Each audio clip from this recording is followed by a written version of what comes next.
Quero convidar você a abrir comigo a sua Bíblia, então, em Hebreus, no capítulo 12. Epístola aos Hebreus, no capítulo 12.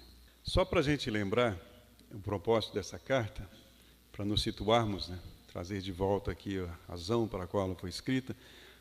Inicialmente, essa epístola foi escrita para um grupo de hebreus, grupo esse que em muito se parecia com a igreja em todos os lugares e em todos os tempos. Por que nós falamos isso? Porque a forma como o autor escreve aqui vários textos, as observações que ele faz, nos leva a perceber que ali naquele grupo de crentes haviam três tipos de pessoas. Primeiro, havia aqueles que eram verdadeiramente convertidos a Jesus, que estavam firmes em Jesus. E tem sido assim ao longo de toda a história da igreja. Aqueles que estão firmes em Cristo. Havia também no meio deles aqueles que estavam intelectualmente convencidos de quem era Jesus, mas não tinham comprometimento espiritual. Estavam ali, estava na cabeça deles, mas não desceu ao coração deles. O coração deles não estava nas coisas de Deus. E havia ainda um terceiro grupo, que era daqueles judeus simpatizantes, ou seja, os amigos da igreja. Pessoas que haviam escutado pedaços da mensagem do Evangelho, tinham, de certa forma, gostado, mas eles não sabiam ainda a respeito da palavra de Deus o suficiente para serem convencidos sobre a verdade do Evangelho e assumirem um compromisso de fato. Então, o segundo e o terceiro grupo são parecidos. Eram pessoas que estavam na igreja, mas não tinham crido de fato e de verdade em Jesus. E enquanto não havia perseguição, enquanto era tempo de paz, estava tudo bem entre eles. Eles estavam juntos e, olhando assim, parecia que todo mundo era crente em Jesus Cristo. Parecia que todos eram cristãos. Mas o que aconteceu?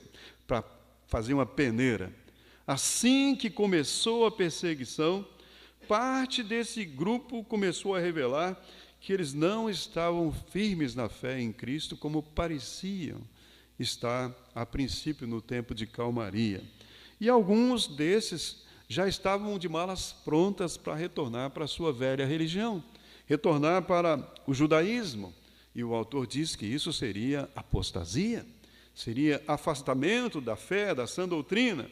Eles estariam assim, então, negando a Cristo por causa da perseguição, e negar a Jesus por causa do medo de perder os seus bens, de ser machucado ou até mesmo de ser morto. Negar a Jesus por causa disso seria uma demonstração de que eles não haviam de fato crido em Jesus para a vida eterna. Então não eram salvos. Se eles não estavam dispostos a ir com Jesus até o fim, porque não tinham entendido a mensagem ou não tinham crido que Jesus prometeu para aqueles que nele creem a vida eterna. E a vida eterna vale mais do que essa vida. Então, se eles tivessem crido, não teria medo de ir até a morte. Então, o fato de estarem negando a Jesus era demonstração de que parte daquelas pessoas que estavam naquela comunidade evangélica não eram salvos, não haviam sido convertidos àquele que disse: eu sou a ressurreição e a vida. Quem crê em mim, ele não disse que quem crê em mim vai prosperar, quem crê em mim vai ser curado de todas as doenças, não. Quem crê em mim vai ser livre da perseguição, não falou isso. Quem crê em mim, ainda que morra, viverá. E esse morrer é morrer por causa da fé nele. Ainda que morra crendo em mim, está sujeito a isso. Essa pessoa irá ressuscitar. Então, a situação que eles estavam vivendo, aquela provação, a perseguição que se abateu sobre eles, estava sendo uma peneira que estava revelando o que de fato eles eram. Se eram convertidos a Cristo de verdade, se tinham entendido a mensagem, ou se não. De forma que esta epístola, quando nós vemos agora, depois de tanto tempo que isso foi escrito, não foi escrito só para aquele grupo de pessoas, mas foi escrito para nós também. Então, essa epístola chama todos nós, enquanto é tempo, a considerar se de fato estamos convertidos a Jesus. Se entendemos, se demos ouvido, se fez sentido, se tocou o nosso coração, até onde estamos dispostos a ir com Jesus, se estamos firmados nas suas promessas mesmo, de fato e de verdade. E chamam também aqueles que são crentes, que têm convicção da sua fé, chama estes para reafirmarem ainda mais as suas convicções de fé em Cristo. Então, dito isto, chamo você para nós fazermos a leitura deste capítulo 12, que diz assim: portanto, nós também, pois que estamos rodeados de uma tão grande nuvem de testemunhas, quem são essas testemunhas? Essas testemunhas são todas aquelas que na semana passada nós citamos aqui do capítulo 11. São aquelas pessoas, os exemplos de fé que nós temos no capítulo 11. E sendo que nós estamos rodeados por essas pessoas que deram a vida por causa da sua fé, essas testemunhas, esses mártires, o que vamos fazer? Deixemos todo o embaraço e o pecado que tão de perto nos rodeia, nos assedia, e corramos com paciência a carreira que nos está proposta. Olhando para Jesus, autor e consumador da fé, o qual, pelo gozo que lhe estava proposto, suportou a cruz, desprezando a afronta, e assentou-se à destra do trono de Deus. Considerai, pois, aquele que suportou tais contradições dos pecadores contra si mesmo, para que não enfraqueçais, desfalecendo em vossos ânimos. Ainda não resististes até ao sangue, combatendo, lutando contra o pecado, e já vos esquecestes da exortação que argumenta convosco como filhos. Filho meu, não desprezes a correção do Senhor, e não desmais quando por ele fores repreendido, porque o Senhor corrige o que ama e açoita a qualquer que recebe por filho. Se suportais a correção, Deus os trata como filhos, porque que filho há a quem o pai não corrija? Mas se estáis sem disciplina, da qual todos são feitos participantes, sois então bastardos e não filhos. Além do que tivemos nossos pais, segundo a carne, para nos corrigirem, e nós os reverenciávamos. Não nos sujeitaremos muito mais ao Pai dos Espíritos para vivermos? Porque aqueles, na verdade, por um pouco de tempo nos corrigiam, como bem lhes parecia, mas este para nosso proveito, para sermos participantes da sua santidade. E, na verdade, toda correção ao presente não parece ser de gozo, senão de tristeza, mas depois produz um fruto pacífico de justiça nos exercitados por ela. Portanto, tornai a levantar as mãos cansadas e os joelhos desconjuntados, fazei veredas direitas para os vossos pés, para que o que manqueja se não desvie inteiramente, antes seja sarado. Segui a paz com todos e a santificação, sem a qual ninguém verá o Senhor, tendo cuidado de que ninguém se prive da graça de Deus e de que nenhuma raiz de amargura brotando vos perturbe e por ela muitos se contaminem, e ninguém seja fornicário ou profano como Esaú, que por um manjar vendeu o seu direito de primogenitura, porque bem sabeis que, querendo ele ainda depois herdar a bênção, foi rejeitado, porque não achou lugar de arrependimento, ainda que com lágrimas o buscou.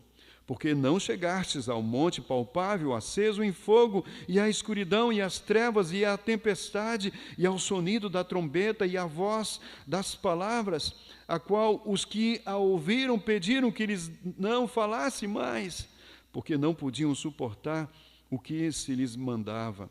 Se até um animal tocar o monte, será apedrejado. E tão terrível era a visão que Moisés disse: estou todo assombrado e tremendo. Mas chegastes ao monte de Sião, e à cidade do Deus vivo, a Jerusalém celestial, e aos muitos milhares de anjos, à universal assembleia, à igreja dos primogênitos, que estão inscritos nos céus, e a Deus, o juiz de todos, e aos espíritos dos justos aperfeiçoados, e a Jesus, o mediador de uma nova aliança, e ao sangue da aspersão que fala melhor do que o de Abel. Vede que não rejeiteis ao que fala, porque se não escaparam aqueles que rejeitaram o que na terra os advertia, muito menos nós, se nos desviarmos daquele que é dos céus, a voz do qual moveu então a terra, mas agora anunciou, dizendo: ainda uma vez comoverei não só a terra, senão também o céu. E esta palavra, ainda uma vez, mostra a mudança das coisas móveis como coisas feitas, para que as imóveis permaneçam. Pelo que, tendo recebido um reino que não pode ser abalado, retenhamos a graça pela qual servamos a Deus agradavelmente, com reverência e piedade, porque o nosso Deus é um fogo consumidor. Vamos orar. Nosso Deus e Pai, nos ajude, Pai, nos dê a direção. Que o Espírito Santo do Senhor esteja falando em nossos corações nesse tempo que estaremos meditando na Tua palavra, Senhor.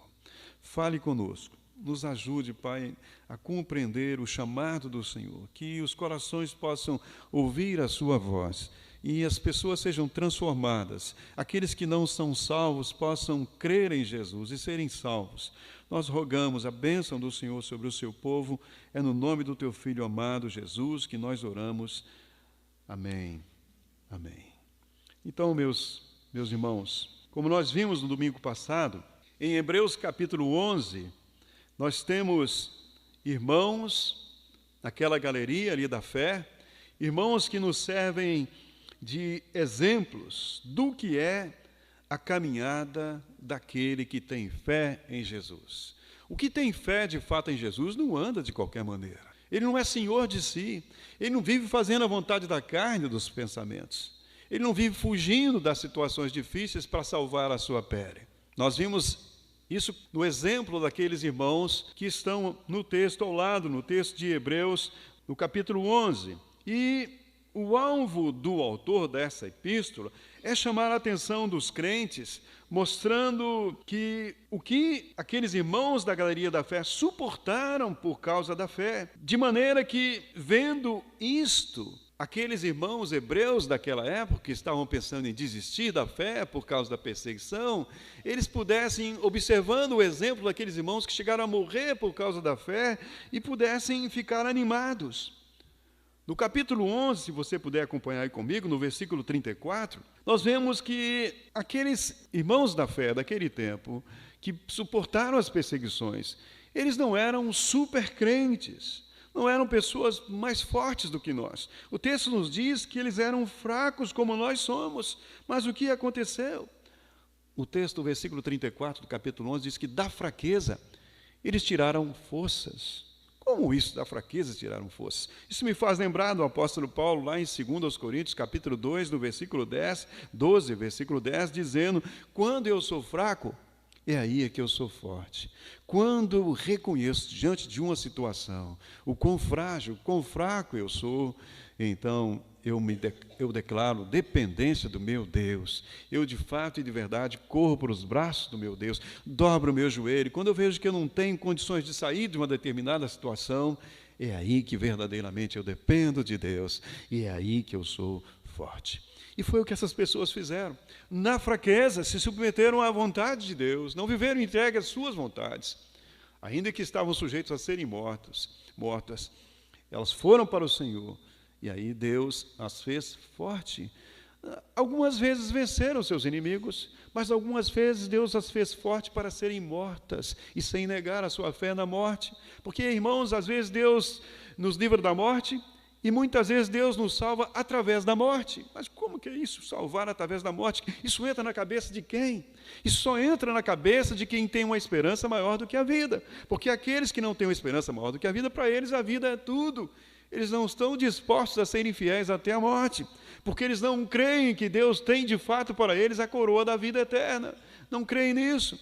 Então, muitas vezes Deus salva você, salva as pessoas, e talvez será o seu caso, eu não sei, mas nos salva, às vezes, através da morte. É ali que Ele nos leva para a sua vontade, nos promove para a eternidade. Portanto, nessa galeria de homens e mulheres de fé, estão pessoas que tiveram as mesmas lutas que eu e você temos no nosso dia a dia, mas são pessoas cuja fé os levou, acima de tudo, a olhar para o futuro, não ficar de olho só naquilo que eles gostariam de receber de Deus, do seu limitado ponto de vista, mas, acima de tudo, olhando para as promessas de Deus, olhando para o futuro. Por quê? Porque é lá no futuro que se encontram as maiores recompensas. São Paulo, escrevendo em Romanos 8,18, nos diz assim: estou certo que as aflições do tempo presente não são para comparar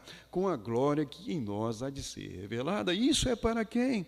Isso somente é para as pessoas que têm fé em Jesus, porque para os demais isso parece loucura. Isso é loucura para quem não crê de fato e de verdade em Jesus. Eles não estão dispostos a nada por causa da sua fé. Enquanto está tudo fácil, tudo tranquilo, pode até ficar por aí. Mas basta a situação apertar um pouquinho, que eles vão pular fora. Só faz sentido para quem creu. E o crer, meus irmãos, para além das expectativas pessoais com relação a esta vida, isso então levou esses irmãos, aqui de Hebreus capítulo 11, os levou a ter um estilo de vida tal que Hebreus 11:38 nos diz que o mundo não merecia a presença deles. Já pensou? Eram pessoas de uma qualidade de vida tal, de um caráter tal, que o mundo não era digno da presença deles. Então, eram de fato pessoas comprometidas com os valores de Deus. E como diz o versículo 1 do capítulo 12, entrando no capítulo 12, sendo que nós temos aí esses grandes exemplos, pois é isso que o verso 1 do capítulo 12 diz: portanto, por causa disso, por causa daqueles homens lá e aquelas mulheres lá, nós também, que estamos rodeados dessa tão grande nuvem de testemunhas, deixemos todo o embaraço do pecado, que tão de perto nos rodeia, tentando aí nos conquistar, e corramos com perseverança, com paciência, a carreira que nos está proposta. Então, o que vamos fazer se temos esses grandes exemplos? Assim como eles, mesmo sem terem visto a concretização das promessas, porque isso que o texto nos diz, eles ficaram fiéis, mesmo não recebendo aquilo que Deus havia prometido a eles, mesmo não vendo a concretização das promessas, ficaram firmes. E, ao contrário de receber a concretização das promessas, o que eles receberam? Receberam perseguição, e até mesmo muitos deles foram mortos, mas ainda assim o que eles fizeram? Eles ficaram firmes e correram a carreira da fé, de maneira que, a partir do exemplo desses, nós também devemos correr com perseverança a carreira da fé que nos foi proposta, a despeito do que possa vir. Essa é a verdadeira fé.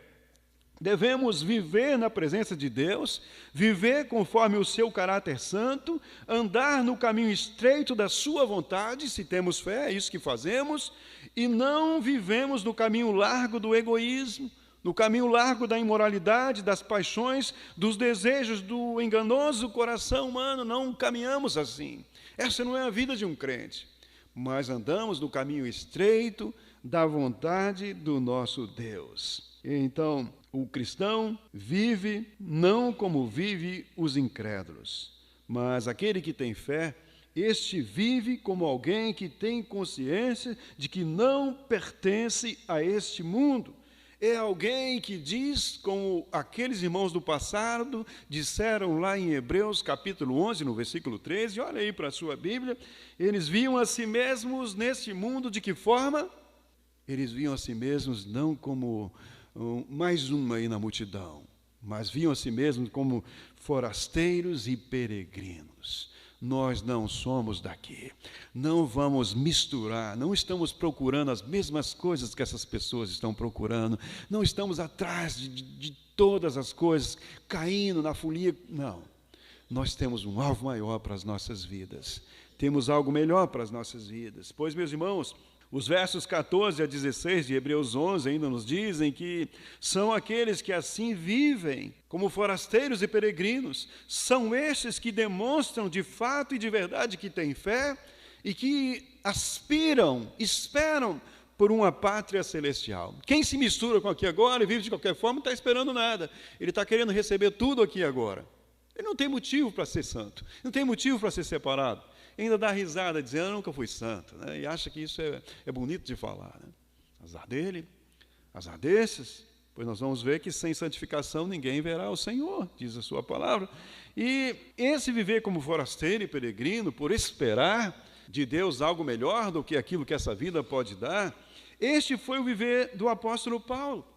o qual no final da sua vida, estando ele na prisão, no corredor da morte, podemos assim dizer, estando ali aguardando o momento em que ele seria levado para o seu algoz e seria decapitado. Então, em 2 Timóteo 4, de 7 a 8, que foi a última carta que o apóstolo Paulo escreveu, ele disse assim: combati o bom combate até completar a carreira e tenho preservado e obedecido à fé. Desde agora, a coroa da justiça me está reservada, a qual o Senhor, justo juiz, me dará naquele dia, e não somente a mim, mas também a todos que amarem a sua vida. Combati o bom combate, obedeci à fé, segui a carreira da fé até o fim. E desde agora a coroa da justiça está reservada nos céus, o qual o Senhor, que é justo juiz, me dará, e não somente a mim, mas também a todos aqueles que amam a sua vinda. Você ama a vinda de Jesus? O que nós, como crentes, estamos esperando? Acima de tudo, qual deve ser a nossa maior esperança, a bendita esperança do crente? O encontrar-se com Jesus. E qual é, meus irmãos, a demonstração clara? Qual é a evidência de que uma pessoa ama a vinda de Jesus? Qual é a demonstração de que ela vive na esperança da volta de Jesus? Como é que você pode saber se você é uma pessoa que vive esperando Jesus voltar? 1 João, capítulo 3, responde a sua pergunta. 1 João 3,3 diz que aqueles que amam a vinda de Jesus purificam-se a si mesmo, assim como ele é puro. Quem está aguardando Jesus voltar, quem está esperando para se encontrar com aquele que é puro, não vai de qualquer maneira. Ele procura viver uma vida que agrada a Deus. Essa pessoa, então, ela não anda em fofocas, não anda em intrigas, em brigas, não anda em gritarias, todo momento está gritando, se alguma coisa não agrada, ela vira um demônio. Não. Quem vive esperando a volta de Cristo, que vai chegar a qualquer momento, não anda de qualquer maneira, não anda com mentiras, não anda com imoralidades, com pornografias, com vaidades, com cobiça, dando calote nos outros, vivendo uma vida de consumismo desesperado, às vezes comprando até o que não pode, porque não consegue se conter, não vive uma vida de falcatruas, de roubo. Não. Aquele que está esperando a volta de Cristo não vive de maneira alguma dessa forma, meus irmãos. Os que são da fé, quem são? Os que são da fé são aqueles que não seguem a si mesmos, não seguem os seus desejos, mas os que são da fé são aqueles que têm diante de si um padrão para ser seguido. E aqui cabe uma pergunta: eu tenho um padrão a ser seguido?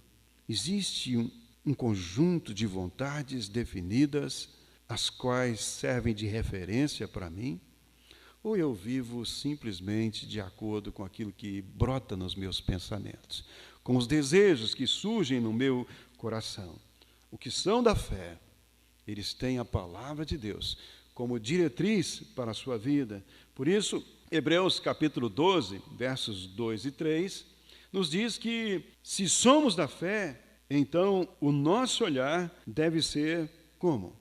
O nosso olhar deve ser para a forma como Jesus viveu. Hebreus 12, 2 e 3 nos diz assim: olhando para o padrão. Quem é o nosso padrão? Para Jesus. Se cremos em Jesus, Ele é o nosso Senhor.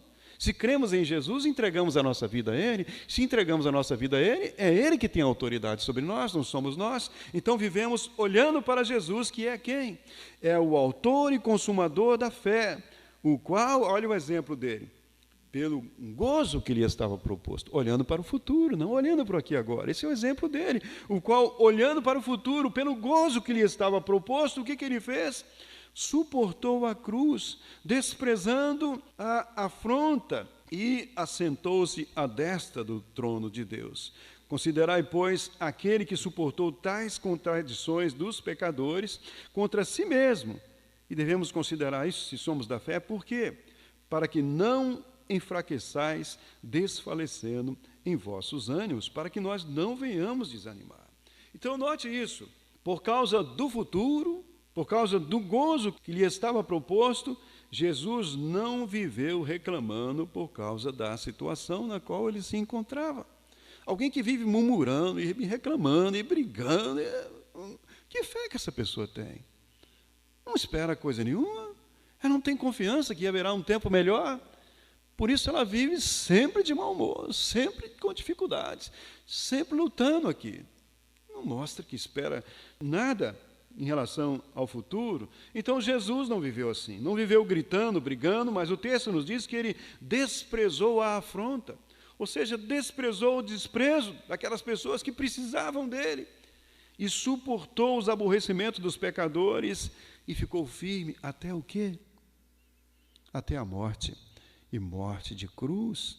Então foi lá por causa dele mesmo, foi lá por causa dos outros, foi lá por causa de mim e por causa de você. E no momento da sua maior agonia, qual foi a oração de Jesus lá no Getsêmani, quando ele chegou a suar, o seu suor se tornou como gotas de sangue? Qual foi a oração de Jesus ali? Foi: Pai, se possível, passa de mim esse cálice, mas não seja como eu quero, Pai, mas como tu queres. E foi do modo como Deus quis, e ele foi para a cruz. Então, amados, olhamos também para os irmãos de Hebreus 11, por causa da pátria celestial, por causa do gozo do futuro, todos eles suportaram o quê? O texto nos diz: suportaram perseguições, suportaram afrontas, suportaram açoites e até mesmo a morte. E se nós temos as mesmas promessas que eles tiveram, se nós temos a mesma fé, se temos o mesmo chamado, porque é a mesma coisa, a palavra de Deus é uma para todos nós. Deus não está dizendo que vai resolver todos os nossos problemas aqui, não falou isso para ninguém. Ele disse: no mundo tereis aflições, mas tenham bom ânimo, porque eu venci. E para vocês a vitória também. Creiam até o fim. Então, se nós temos as mesmas promessas e a mesma fé, por que nós iríamos agir diferente do que eles agiram e ao mesmo tempo dizer que somos um povo de fé? Se não agimos como eles agiram, perseverando na esperança, não significa que não temos fé. Porque o exemplo está aqui, não é para bonito. O exemplo está aqui para que nós realmente entendamos o que é a fé verdadeira. E se necessário for passar por dificuldades, não venhamos a desistir, porque é isso que aconteceu com os servos de Deus no passado. Então, Deus os traiu? Não. Não é isso, não é que Deus os traiu, é porque eles compreenderam a palavra de Deus. Nos nossos dias temos muitas pessoas que não compreendem e por essa razão acham que estão sendo traídos, que Deus deixou, abandonou, quando vêm as doenças, as dificuldades, a possibilidade da morte, ficam desanimados. Mas não, olhemos para eles, meus irmãos, para que nós não venhamos desanimar, porque se cremos que o amanhã será melhor, por que então nas horas difíceis nós iríamos brigar com Deus, xingar, fazer birra, né? E pensar em abandonar a fé, como muitos deles naquela ocasião estavam fazendo. E foi então, na intenção de mostrar aos hebreus que estavam com dúvidas qual é o real compromisso daquele que tem uma fé verdadeira, foi com essa intenção que em Hebreus capítulo 11, versículos 36 e 37, o autor desta epístola o chamou naquela época para considerar aquilo que os irmãos do passado tinham suportado por causa da fé. Olha, versículos 36 e 37 do capítulo 11. Outros experimentaram o quê? Zombarias, escárnios e açoites, suportaram até mesmo cadeias e prisões. E outros, versos 37, foram apedrejados. E o que mais? Cerrados pelo meio, tentados, mortos ao fio da espada.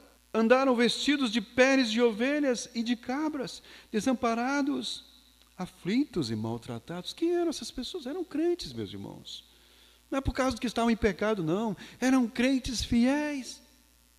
E para que aquele povo que estava começando a passar por aflições não entregasse os pontos, não fugisse, não desanimasse, o autor traz tudo isso à memória deles, para que eles pudessem permanecer firmes. E agora, em Hebreus 12, versos 4 e 5, o autor está escrevendo para eles: olha, vocês não chegaram nesse ponto, vocês não passaram por isso ainda, e vocês já estão querendo desistir? Vocês nem chegaram a suportar aí né, até o sangue, e vocês estão querendo desanimar da fé? E será que vocês acham que isso é fé? É o que está implícito aqui. Vamos ler os textos, capítulo 12, versos 4 e 5, ele diz assim: ainda não resististes até o sangue, combatendo contra o pecado. O que ele quer dizer com isso? Vocês não foram ainda fiéis até a morte. Não chegaram lá ainda como eles chegaram. E já se esqueceram da exortação que argumenta convosco? Filho meu, não desprezes a correção do Senhor, e não desmais quando por ele fores repreendido.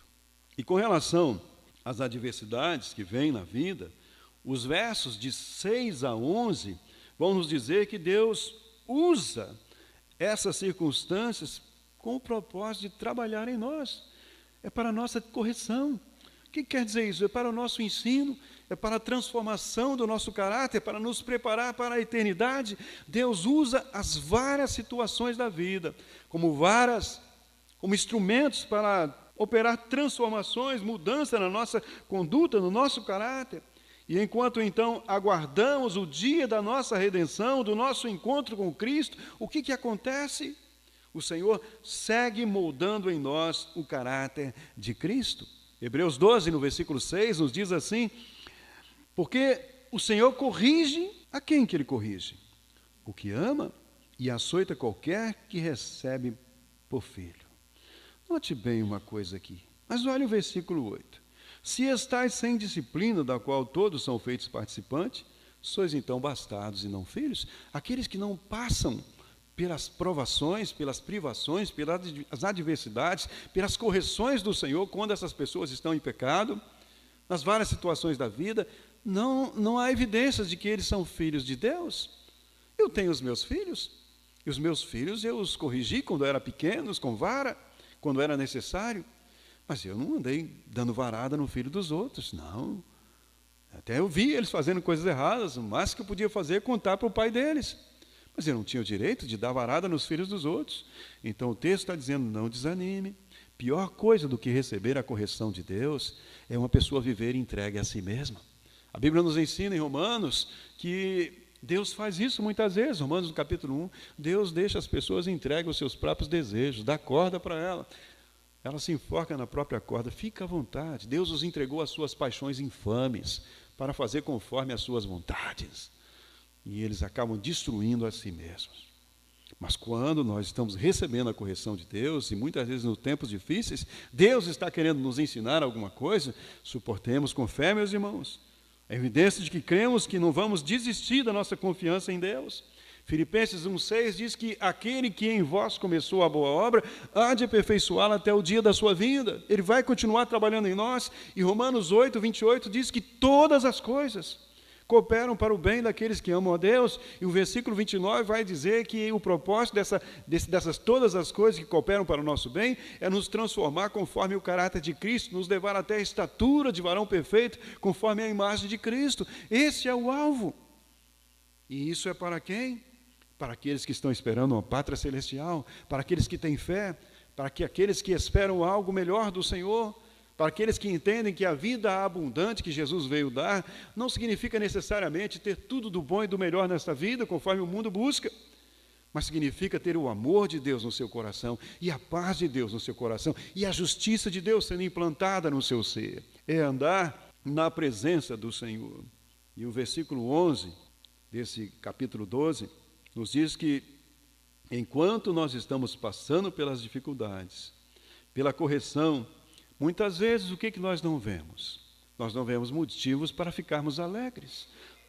Toda a correção no presente, diz o texto, não parece ser motivo para alegria, senão de tristeza. Mas, tem um mas, depois que passa a dificuldade, produz um fruto pacífico de justiça naqueles que são exercitados por ela. Quem são esses? Os que aguardam no Senhor, os que perseveram na fé, os que são da fé. Esses, irmãos, são transformados conforme a imagem de Cristo. Esses estão crescendo, esses estão sendo santificados, como evidência de que verdadeiramente um dia eles creram no Senhor Jesus. Então, a princípio não se vê motivo de alegria, mas se a pessoa recebe a correção com a atitude correta, ela vai perceber O resultado será uma grande bênção na sua vida. Por isso, o versículo 12, desse capítulo 12, nos chama para não desanimar. Mas antes, como diz aí o versículo 13, fica olhando para o texto, ele nos chama para considerar aquilo que precisa ser mudado em nossas vidas, para que então venha a restauração, para que então venha a bênção, para que então venha a cura sobre nós. Porque, meus queridos, conforme o versículo 14, qual é o alvo de Deus? No versículo 14, a nossa santificação. E a vida de santidade, meus irmãos, ela não é uma vida de conflitos, uma vida de guerra, uma vida de gritaria, mas a vida de santidade é uma vida de domínio próprio, é uma vida de paz.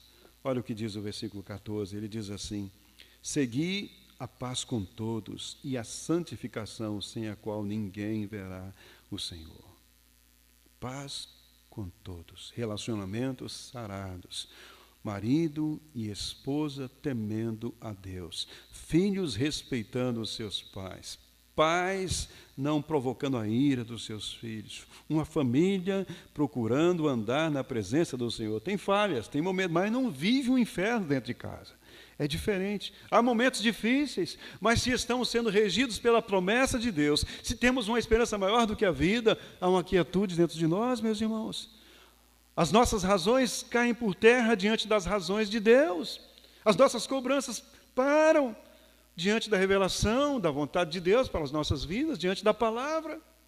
Às vezes falhamos, mas arrependemos, confessamos os nossos pecados, estamos seguindo a paz com todos, estamos seguindo a santificação, pois sem isto, o texto está dizendo, nós não estamos dando evidências que fomos convertidos a Jesus, não veremos a Deus, ninguém verá ao Senhor, é o que o versículo vai nos ensinar. Então, não há evidências de que somos salvos se não estamos seguindo no caminho de santificação. Por isso, o versículo 15, o que é? O versículo 15 é um alerta aos vacilantes na fé, é um alerta aos que estão convencidos de que Jesus é bom, de que Jesus é o Salvador, mas não foram ainda convertidos a Ele, não estão convertidos a Ele. Então, é um alerta para que, mesmo meio às adversidades, as pessoas do passado que estavam querendo desistir, para que elas considerassem a graça de Deus e viessem a crer em Jesus, ao invés de se afastar dele. Mas é um alerta para nós hoje também, para aqueles que ainda não creram e quando as coisas apertam, não vou mais na igreja. Olha, você está sendo chamado, está tendo a oportunidade de ouvir o Evangelho. Se não creu, não fuja por causa das adversidades. Venha crer, corra logo para os braços do Senhor Jesus, ao invés de apostatar, porque caso contrário, além de perdidos, aquelas pessoas daquela comunidade naquela época, o que eles se tornariam? Se tornariam pessoas murmuradoras e seriam assim elementos de dissuasão, elementos usados pelo Satanás para afastar os outros da fé. O versículo 15 fala disso. Por quê? Porque raiz de amargura iria brotar no coração deles e eles iriam contaminar os duvidosos. Iriam ficar com raiva por causa das perseguições, por causa das perdas, iriam se tornar pessoas amargas, iriam fazer panelinhas, iriam contar para um, reclamar com outros, e muitos também seriam convencidos a se afastar, a desanimar da fé. E os versos 16 e 17 falam que isso seria o quê? Isso seria uma atitude semelhante a de quem? Seria uma atitude semelhante a de Esaú. Quem foi Esaú? Esaú foi um dos filhos de Isaac. Esaú, irmão de Jacó. Esaú rejeitou a bênção da sua primogenitura. Não fez caso da bênção de Deus sobre a sua vida. E depois, quando ele viu o que ele tinha feito, ele que tinha desprezado a bênção de Deus, ele chorou amargamente, com arrependimento, querendo de volta. Mas a oportunidade tinha passado. Ele tinha perdido para sempre a bênção e não teve como recuperá-la, meus irmãos. Em Hebreus, capítulo 6, falando também para os duvidosos, se você abrir comigo a sua Bíblia, Hebreus no capítulo 6, olha o que o texto fala para esses duvidosos que estão ali em cima do muro e não se decidem, porque não querem compromisso, têm medo da perseguição. O texto nos diz assim, Hebreus 6, 4 e 6, pois é impossível que os que já uma vez foram iluminados e provaram o dom celestial e se fizeram participantes do Espírito Santo e provaram a boa palavra de Deus e as virtudes do século futuro e recaíram, é impossível que sejam outra vez renovados para arrependimento, pois assim, quanto a eles, de novo crucificam o Filho de Deus e o expõem ao vitupério. E Hebreus 9, 27 diz que ao homem está ordenado a morrer uma só vez, vindo depois da morte o juízo. A oportunidade é agora. Muitos naquela igreja estavam ouvindo, mas quando veio a perseguição, mostraram que nunca, de fato e de verdade, tinham crido no Senhor Jesus. O que será daqueles que hoje estão ouvindo, mas não querem crer, por uma razão ou outra? Nos versos 18 a 24, meus irmãos, de Hebreus 12, para aqueles que participavam daquela comunidade, que estavam pensando em voltar à velha religião da lei, agora o autor vai fazer a menção de 2 montes, com um propósito. Ele fala de 2 montanhas aqui, de 2 montes. Primeiro, o Monte Sinai, que é uma referência à lei de Moisés, uma referência ao Velho Testamento. Então, ali no Monte Sinai tinha sido dado a Moisés a lei essa que não faz o quê? Lei essa que não salva ninguém, mas a lei apenas mostra a condenação que está sobre o pecador. A lei que diz, a alma que pecar, essa morrerá. E então, ele aponta para esse lado, porque aqueles hebreus, muitos deles estavam querendo voltar para a lei. Ele está dizendo, vocês estão querendo voltar para o ministério da morte? Vocês não estão entendendo o que vocês estão fazendo. A lei já cumpriu o seu propósito, que o propósito da lei era convencer as pessoas que elas eram pecadoras e elas careciam da vinda do Messias. Elas precisavam que o Messias viesse, que o Salvador viesse, porque elas não eram capazes de cumprir a lei e elas não podiam salvar a si mesmas diante da justiça de Deus. A lei tinha esse propósito de convencer o homem do seu pecado. Romanos 10 diz assim, Romanos 10, 4 diz, porque o fim da lei é Cristo, para a justiça de todo aquele que crê. O objetivo da lei, o propósito da lei é fazer a pessoa ver o quanto ela precisa em Cristo, porque a lei mostra que ela está condenada, e eles estavam voltando para aquele ministério que já tinha cumprido o seu papel. Jesus já tinha cumprido a lei, já tinha pago o preço pelos nossos pecados, e eles estavam ainda tentando voltar para lá. Então, primeiro o autor mostra a eles esse monte, para o qual não deviam ir, e depois apresenta o segundo monte, que ele chama de Monte Sião. Sião é uma referência a quem? Sião se encontra onde? Sião se encontra em Jerusalém. E Sião, então, é uma referência à graça de Deus, pois aponta para o local onde Jesus deu a sua vida por nós, e ali estabeleceu uma nova aliança no seu sangue, onde Romanos 6, 23 diz, porque o salário do pecado é a morte.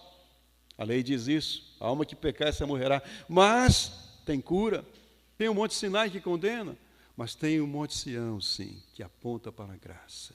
O salário do pecado é a morte, mas o dom gratuito de Deus é a vida eterna em Cristo Jesus, para aqueles que creem no Senhor Jesus. De maneira, então, que pela pregação do Evangelho, aquela comunidade de hebreus ali, como as igrejas em todos os tempos, eles estavam sendo levados aonde? À porta da Jerusalém celestial. Está sendo apresentado para vocês a porta da salvação. Entrem logo. A porta vai fechar um dia. Estava sendo mostrado para eles, versículos 22 a 24 de Hebreus 12. Leia comigo, por gentileza. Nos diz assim, mas chegastes aonde? Não chegastes ao Monte Sinai, mas chegastes ao Monte Sião, a cidade do Deus vivo, a Jerusalém celestial, aos muitos milhares de anjos, a universal assembleia, a igreja dos primogênitos que estão inscritos nos céus, e a Deus, chegastes a Deus, juiz de todos, e aos espíritos dos justos aperfeiçoados. E versículo 24, chegastes a quem mais? E a Jesus, mediador de uma nova aliança, e ao sangue da aspersão, que fala melhor do que o sangue de Abel. E os versos, caminhando para o fim, meus irmãos, os versos 25 a 27, eles são aí, então, um alerta para que eles que estavam ouvindo a mensagem, não recusassem o Evangelho por causa da perseguição aqui na terra. Por quê? Está preocupado com a perseguição aqui na terra? Lembre você que o juízo de Deus é muito pior Se a mão dos homens causa um pavor em você, você tem medo da mão dos homens, a mão de Deus pesa muito mais. Está fugindo de Cristo por medo de perseguição e escolhendo encarar o juízo de Deus. Você acha que isso vai ser melhor para a sua vida? Leia comigo os versos 25 a 27, que nos dizem assim: vede que não rejeiteis ao que fala, porque se não escaparam aqueles que rejeitaram o que na terra os advertia, está referindo-se à lei, né? Muito menos nós, se nos desviarmos daquele que é dos céus, se nos desviarmos de Jesus, meus irmãos, a voz do qual moveu então a terra, mas agora anunciou, dizendo: ainda uma vez comoverei não só a terra, senão também os céus. E esta palavra, ainda uma vez, mostra a mudança das coisas móveis, como coisas feitas para que as imóveis permaneçam. E a respeito disso, que está se referindo aqui, que se refere ao juízo final, o juízo divino, 2 Pedro 3, nos versos 7, se você quiser ler comigo, nos diz assim: mas os céus e a terra que agora existem, pela mesma palavra se reservam como tesouro e se guardam para o fogo até o dia do juízo e da perdição de quem? Dos homens ímpios. E o versículo 10 diz assim: mas o dia do Senhor virá como ladrão de noite, no qual os céus passarão com grande estrondo, e os elementos ardendo se desfarão, e a terra e as obras que nela há hão de se queimar. Havendo, pois, de perecer todas estas coisas, que pessoas vos convém ser? Que tipo de gente convém vocês ser? Que tipo de comportamento vocês devem ter? Em santo trato e piedade, aguardando e apressando-vos para a vinda do dia de Deus, em que os elementos em fogo se desfarão e os elementos ardendo se fundirão, mas nós, segundo a sua promessa, se temos fé, o que nós estamos esperando? Não estamos esperando juízo, não. Aguardamos novos céus e nova terra, onde habitam a justiça de Deus. É aí que estão todos aqueles que de fato creem, meus irmãos. E concluindo o texto de Hebreus 12, voltando para Hebreus 12, os versos 28 e 29 dizem o seguinte: pelo que, ou por causa disso, depois de ouvir tudo isto, tendo recebido, aqueles que eram crentes, né? Tendo recebido um reino que não pode ser abalado, o que eles deveriam fazer ao invés de apostatar, ao invés de fugir da perseguição? Retenhamos a graça pela qual sirvamos a Deus. Note bem, uma das evidências de que cremos, que somos agradecidos pela graça de Deus, esse retenhamos a graça aqui significa sejam agradecidos. A forma de expressar a nossa gratidão é um viver que mostra que temos fé, meus irmãos, pela qual sirvamos a Deus agradavelmente, com reverência e piedade. Por quê? Porque o nosso Deus é um fogo consumidor. Por isso, porque todas essas coisas hão de acontecer, como diz a palavra de Deus, e aqueles que rejeitarem a Cristo irão sofrer essas consequências. Então nós, os que cremos em Cristo, os que pela fé recebemos esse reino inabalável, o que devemos fazer? Devemos reter a graça, ou seja, mostrar gratidão. E de forma agradecida, demonstrando a nossa fé pelas nossas obras, somos chamados, meus irmãos, como eles foram chamados, para seguirmos firmes nessa carreira, a carreira da fé, olhando para Jesus, autor e consumador da nossa fé, porque caso contrário, cada um já está avisado, como diz o verso 29. Deus é um fogo consumidor. Não é outra coisa que o texto está dizendo. Era um aviso para eles. Estão brincando com esse negócio de ser crente? Que tipo de vida vocês têm no seu dia a dia? Na folia, na fusaca, em tudo quanto é música indecente, e acham que são de Deus? Isso não é obra de fé, não. Isso não mostra a fé de vocês de forma alguma. Pois Deus é um justo juiz, meus irmãos. Aqueles que creram em Cristo, Jesus passou a ser não apenas o Salvador delas, mas o Senhor das suas vidas. E essas pessoas são regidas não pelo próprio coração delas, mas pelo Espírito de Deus através da palavra. A palavra de Deus tem vez e voz na vida deles. Pois Jesus disse: as minhas ovelhas quem são? As minhas ovelhas são aqueles que ouvem a minha voz, me conhecem e elas me seguem.